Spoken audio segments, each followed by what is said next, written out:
আপনি কি জানেন আপনার প্রতিদিনের একটি ভুল অভ্যাস আপনার ব্রেনকে ওকেজো করে দিচ্ছে আর আপনাকে ঠেলে দিচ্ছে নিশ্চিত মৃত্যুর দিকে? আমি এমন এক মানসিক মহামারীর কথা বলছি যা আপাত দৃষ্টিতে নিরীহ মনে হলেও এর যন্ত্রণা ভুক্তভোগী ছাড়া কেউ বুঝবে না। এটি আসলে কোনো সাধারণ সমস্যা না, এটি আপনার সুস্থ জীবন কেড়ে নেওয়ার গোপন ষড়যন্ত্র। কারণ আপনি না চাইলেও আপনার মাথার ভিতরে একটি অচেনা দানবীয় স্রোতের মতো ভাবনা এসে ভিড় করে। আর একবার সেই চিন্তার বিষাক্ত ঘূর্ণি শুরু হলে আপনি কোনোভাবেই শান্তি খুঁজে পাচ্ছেন না। আপনার কেন জানি মনে হচ্ছে ঝলমলে রোদের দুপুরে আপনার মাথাটা হঠাৎ ঝাঁকুনি দিয়ে উঠল। সারাক্ষণ মনের মধ্যে কি জানি একটা ভয় আপনাকে অস্থির করে রাখে। কি জানি হয়ে যাবে, যদি হঠাৎ কিছু হয়ে যায়। আপনার সব সময় কেমন জানি লাগে। আপনার মাথায় যন্ত্রণা হচ্ছে, আপনার সবসময় মনে হচ্ছে আপনার বড় কোনো ধরনের রোগ হয়ে যায়নি তো। আপনার শরীর কাঁপছে, বুক ধড়ফড় করছে, শ্বাস নিতে কষ্ট হচ্ছে। আপনি একা কোথাও দূরে যেতে পারছেন না। বাসা থেকে দূরে যাওয়ার কথা বললেই শুরু হচ্ছে বিভিন্ন ধরনের শারীরিক সমস্যা। আপনি 100% ধরে নিয়েছেন আপনার বড় কোনো ধরনের রোগ হয়ে গেছে। আপনি অনেক ডাক্তার দেখিয়েছেন, অনেক রিপোর্ট করেছেন, টেস্ট করেছেন, ইসিজি করিয়েছেন। ডাক্তারবাবু আপনাকে বলে দিয়েছে আপনার শারীরিক কোনো সমস্যা নেই, আপনার সব রিপোর্ট টেস্ট নর্মাল। কিন্তু আপনি নিজেকে বিশ্বাস করতে পারছেন না যে বাস্তবে আপনার কোনো সমস্যা নেই। তারপরও আপনি বিভিন্ন ধরনের টেস্ট রিপোর্ট, তান্ত্রিক, কবিরাজি কন্টিনিউ করে যাচ্ছেন, কিন্তু তাও আপনারা কোনোভাবেই এই সমস্যা থেকে বের হতে পারছেন না। আর যখনই আপনারা এই সমস্যা থেকে বের হওয়ার রাস্তাটা খুঁজে পাচ্ছেন না, তখনই বিভিন্ন ধরনের ইউটিউব, ওয়েবসাইট, অনলাইন থেকে বিভিন্ন ধরনের ভিডিও দেখে আপনারা বুঝতে পারেন যে আপনাদের সাথে যা হচ্ছে তা কেবলমাত্র মানসিক সমস্যার জন্য হচ্ছে। আপনি অনেক মানসিক ডাক্তারও দেখিয়েছেন, কিন্তু তারা আপনাকে কিছু মেডিসিন দিয়ে থাকে। এই যে কিছু ডাক্তার আপনাদেরকে ঘুম পাড়ানি ওষুধ দিয়ে যাচ্ছেন, তারা কি একটাবারও আপনাকে বা আপনাদের কাউন্সেলিং করাচ্ছেন? কারণ এটি ওষুধের বিজনেস। তারা এই ওষুধ কেবলমাত্র মূল সমস্যাটাকে চাপা দিয়ে রাখার জন্য দেয়, কিন্তু শিকড় থেকে উগড়ে ফেলার জন্য না। তারা কোনো মন্ত্র আপনাদেরকে শিখিয়ে দিচ্ছেন না যা ব্যবহার করে আপনি এই দুশ্চিন্তা, স্ট্রেস, অ্যাংজাইটি থেকে বের হয়ে আসতে পারবেন। আপনি জানেন না যে আপনার মনকে শান্ত করার চাবিকাঠি আপনার নিজের হাতেই। হ্যাঁ, আজকে আমি আপনাদেরকে এমন কিছু কলা কৌশল, মন্ত্র, টেকনিক শিখিয়ে দেব যা ব্যবহার করে আপনি নিজেই আপনার এই অতিরিক্ত চিন্তা, স্ট্রেস, অ্যাংজাইটি, ওভারথিংকিং, যে কোনো ধরনের ডিসঅর্ডার থেকে বের হয়ে আসতে পারবেন। অনেক হয়ে গেছে, আর না, এবার থামুন। আপনি ঠান্ডা মাথায় ভাবুন, আপনি কি আপনার চিন্তাকে নিয়ন্ত্রণ করছেন, নাকি আপনার চিন্তা আপনাকে নিয়ন্ত্রণ করছে?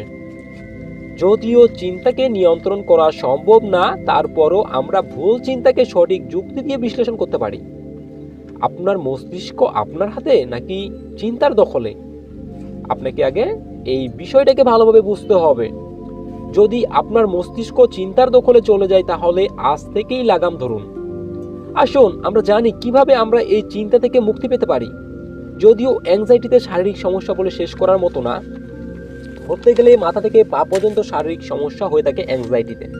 তার সাথে সাথে থাকে প্রচণ্ড মৃত্যু ভয়, বিভিন্ন ধরনের রোগের ভয়, অস্থিরতা, ঘুম না হওয়া, মাথায় যন্ত্রণা, বুক ধড়ফড়, হাত পা কাঁপা, মাথা ঘোরা, এবং কি বিভিন্ন সময় বিভিন্ন ধরনের প্রবলেম হঠাৎ শুরু হয়। বিভিন্ন ধরনের বিভিন্ন সমস্যা হঠাৎ করে চলে আসে, এবং কি কোনো সময় ভিড়ের মধ্যে গেলে দেখা যায় যে বিভিন্ন ধরনের জটিলতা, ব্যালেন্সিং প্রবলেম, শ্বাসকষ্ট, হাত পা কাঁপা, পড়ে যাবো অনুভূতি, এবং কি খুবই একটা অস্থিরতা ফিলিংস কাজ করতে পারে। বেশিরভাগ এই সমস্যাগুলো দেখা দেয় যদি আপনি বাসা থেকে দূরে কোথাও যান বা দূরে যাওয়ার কথা আপনাকে বলা হয়। আপনার সেই জায়গাতে যাওয়ার পরে আপনার সাথে কি হতে পারে বা কি হবে, আপনি সেটা অগ্রিম, মানে বাসায় না যাওয়ার আগেই সেই বিষয়গুলো আপনার মাথায় অলরেডি চিন্তাগুলো আপনাকে দিয়ে দেয় অ্যাংজাইটি। বিভিন্ন ধরনের সমস্যা দেখা দিতে পারে এবং কি সেই জায়গাটাতে যাওয়ার পরে। যদিও এই সমস্যাগুলো শারীরিক, কিন্তু আপনার এই সমস্যাগুলোর মূল উৎপত্তি হচ্ছে কিন্তু মানসিক বা আপনার চিন্তা ভাবনা থেকে। এই সমস্যাগুলোর মূল উৎপত্তি হচ্ছে আপনার চিন্তা ভাবনা। কি বিশ্বাস হচ্ছে না? না, বিশ্বাস হচ্ছে না, বিশ্বাস না হওয়ারই কথা। এত সমস্যা কিভাবে হয় চিন্তা ভাবনা থেকে? হ্যাঁ, অবশ্যই হয়। আমাদের মস্তিষ্কে অনেক ধরনের হরমোন নিউট্রিয়েন্টস থাকে, যেগুলোর কাজ হচ্ছে আমাদের চিন্তা ভাবনার সাথে সাথে আমাদের অনুভূতি ইমোশনগুলোকে পরিবর্তন করা। ধরুন আপনার কোনো বন্ধু আপনাকে কোনো একটা খুশির খবর দিল, যে খবরটা শোনার পরে আপনি না হেসে থাকতে পারলেন না। ঠিক সেই সময়ে যদি আপনার বাসা থেকে আপনাকে ফোন করে বলে আপনার বাসায় কারো কোনো বিপদ হয়েছে বা আপনার বাসায় আগুন লেগেছে, এই খবরটা শোনার সাথে সাথেই কিন্তু আপনার হাসিটা বন্ধ হয়ে যাবে। আপনি চাইলেও কিন্তু হাসতে আর পারবেন না। আচ্ছা, আপনার বন্ধুর খুশির সংবাদ শুনে আপনার হাসি পেল এবং আপনার বাসার বিপদের কথা শুনে আপনার হাসি বন্ধ হয়ে গেল, কেন? বিষয়টা আপনারা মনোযোগ দিয়ে শুনবেন। তাহলে আমরা এটা বুঝতে পারলাম যে আমরা যে ধরনের চিন্তা করব, আমাদের মস্তিষ্ক সেই ধরনের অ্যাক্টিভিটি তৈরি করবে, ঠিক যেমনটা প্রতিদিন আমাদের সাথে হচ্ছে। আচ্ছা আপনারা বলুন তো, আপনারা বর্তমানে যে চিন্তাগুলো করছেন, আজ থেকে 10 থেকে বা 12 বছর আগে কি এই ধরনের চিন্তা আপনারা করতেন বাস্তব? না, করতেন না।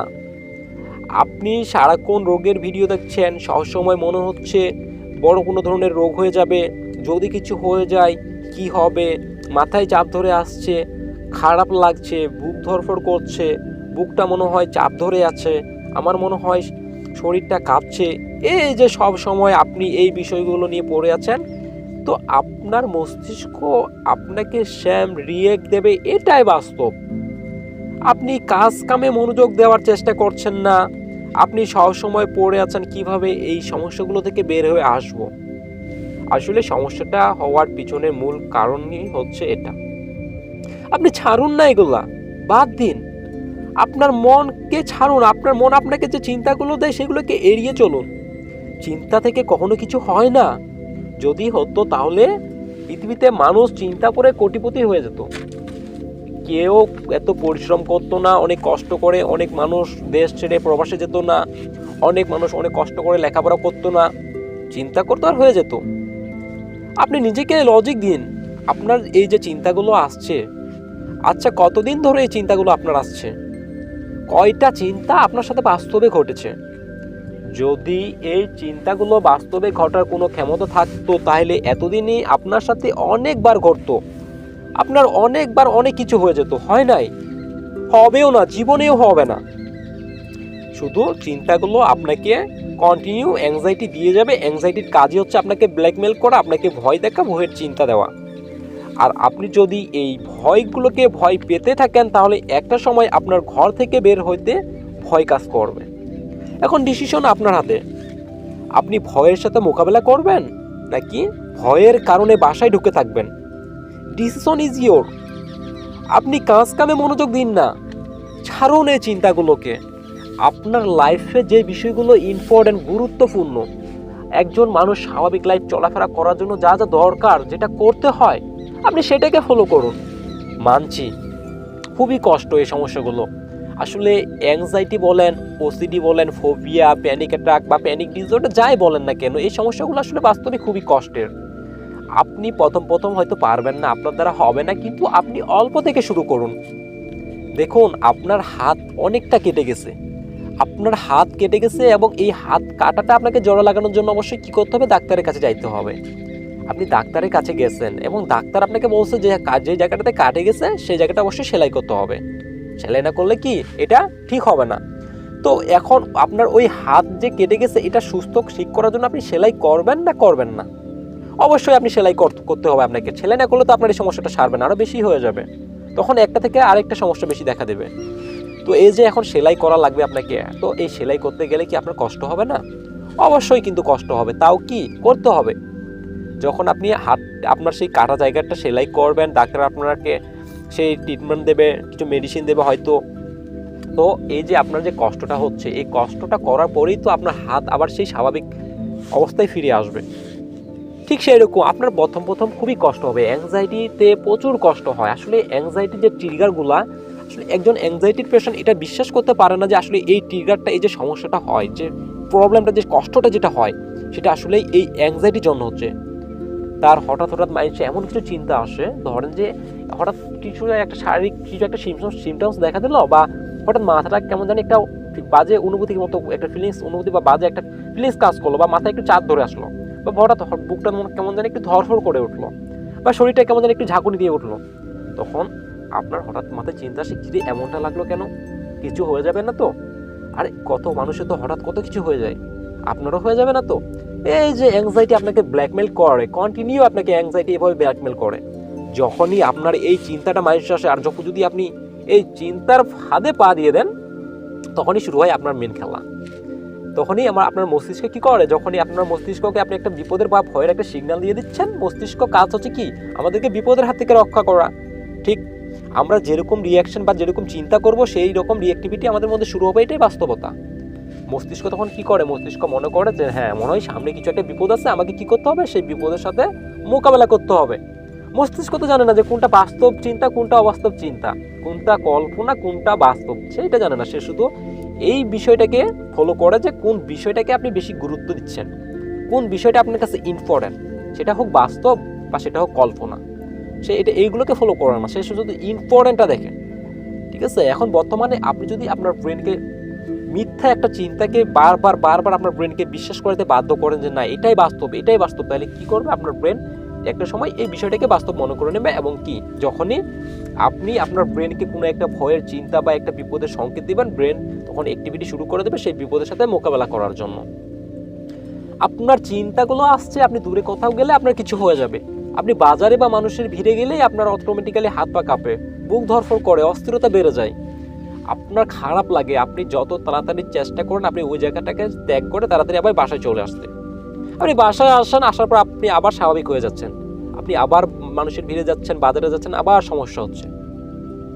আচ্ছা, আপনি ঠান্ডা মাথায় ভাবুন তো, আপনি বাসায় আছেন, কিছু হচ্ছে না, বাসায় থাকলে আপনার প্রবলেম হচ্ছে না, হাত পা কাঁপছে না, শরীর দুর্বল হচ্ছে না, আপনি যেই না বাজারে যাচ্ছেন, ভিড়ের মধ্যে যাচ্ছেন, তখনই আপনার সমস্যা দেখা দিচ্ছে। আচ্ছা, বাড়িতে আপনার কি অক্সিজেনের গাছ লাগা আছে, নাকি আপনি বাসায় ওই অক্সিজেনের মেশিন নিয়ে বসে থাকেন, বাজারে গেলে সে জায়গায় অক্সিজেন থাকে না?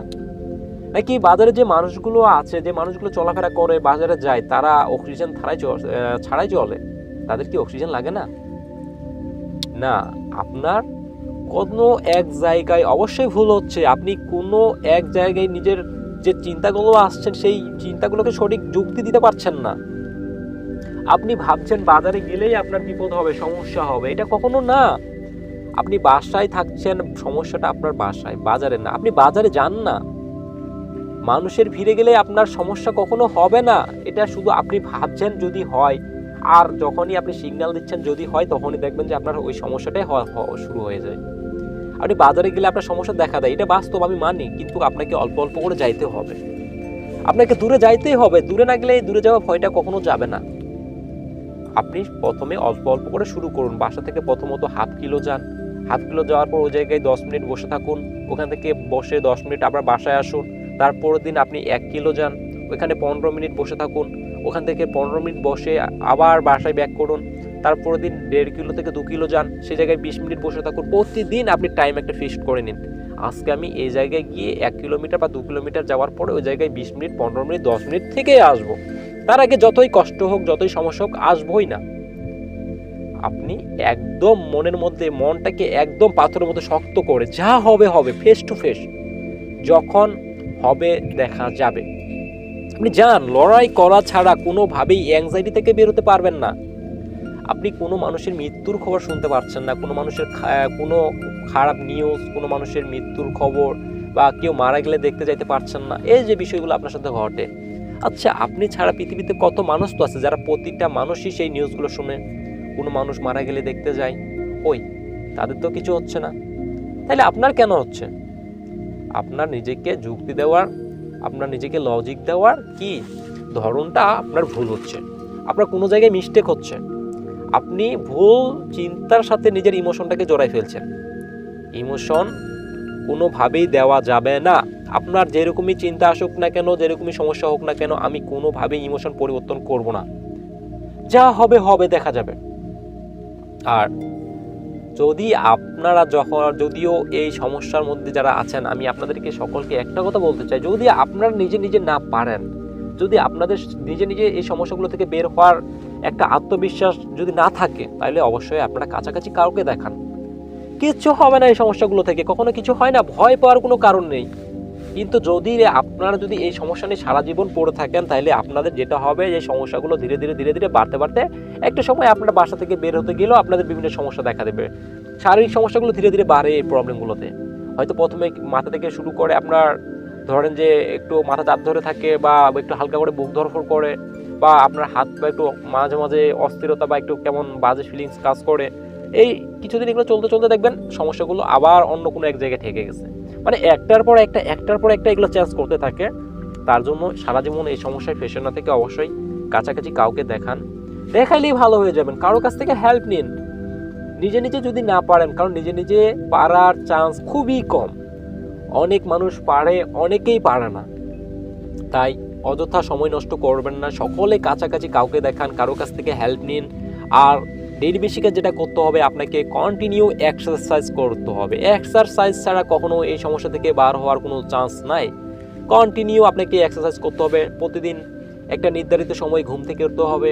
ঘুম থেকে উঠে আপনাকে 40 মিনিট হাঁটতে হবে বা দৌড়াইতে হবে। আপনাকে কিছু এক্সারসাইজ মেডিটেশন করতে হবে, ডিপ ব্রিথিং এক্সারসাইজ করতে হবে।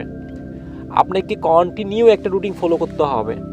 সকালে ঘুম থেকে উঠে আপনি আপনার সৃষ্টিকর্তার প্রতি শুকরিয়া আদায় করবেন। আপনার প্রতিদিনের যে কাজ কাম সেগুলোকে আপনি ফলো করেন। আপনার ঠিক সময় মতো খাওয়া দাওয়া করুন। আপনি বেশি বেশি করে পানি খান। আপনি ভালো কিছু খাবার খান, যে এমন কিছু খাবার খাবেন না যেগুলো খেলে গ্যাস অ্যাসিডিটি এগুলো বেড়ে যায়। কারণ অ্যাংজাইটিতে গ্যাস অ্যাসিডিটির সমস্যা এমনিতেই বেশি থাকে। তো ভয় কেউই পাবেন না, আর ভয় পাওয়ার কোনো কারণ নাই। আসলে যেগুলো হচ্ছে শুধুমাত্র চিন্তা ভাবনার জন্য হচ্ছে, অন্য কোনো কারণে না। আপনারা চিন্তা ভাবনা পরিবর্তন করুন, আপনার সমস্যাগুলো অটোমেটিক্যালি পরিবর্তন হয়ে যাবে। একবার যদি এই চিন্তা ভাবনাগুলোকে আপনারা পরিবর্তন করতে পারেন, আর আপনার ইমোশনটা যদি একবার পরিবর্তন হয়ে যায়, তাহলে ইনশাল্লাহ আমি যতটুকু আমার অভিজ্ঞতা, যে এই সমস্যা আর জীবনে আপনাকে ব্যাক করাতে পারবে না, বা আপনি আর কখনো এই সমস্যায় ফেসে থাকবেন না। সকলে এই সমস্যা থেকে বের হয়ে আসবেন। ভয় পাওয়ার কোনো কারণ নেই। আর আমি কোনো ডাক্তার না, আমি আপনাদেরই মতো একজন অ্যাংজাইটি রিকভারি পেশেন্ট। আমি আমার অভিজ্ঞতা থেকে যতটুকু জানি আমি আপনাদের সাথে সেটাই শেয়ার করলাম। তো আপনারা অবশ্যই কাছাকাছি কাউকে দেখাবেন, কারো হেল্প নিবেন। আর আমার এই ভিডিওটি যদি আপনাদের কোনো উপকারে এসে থাকে, তো অবশ্যই প্লিজ একটি লাইক, অবশ্যই সাবস্ক্রাইব করে রাখবেন যারা এখনও চ্যানেলটি সাবস্ক্রাইব করেন নাই। আর যারা চ্যানেলটি সাবস্ক্রাইব করে রাখছেন তাদেরকে অসংখ্য ধন্যবাদ। তো সকলে ভালো থাকেন, সুস্থ থাকেন। আল্লাহ হাফিজ।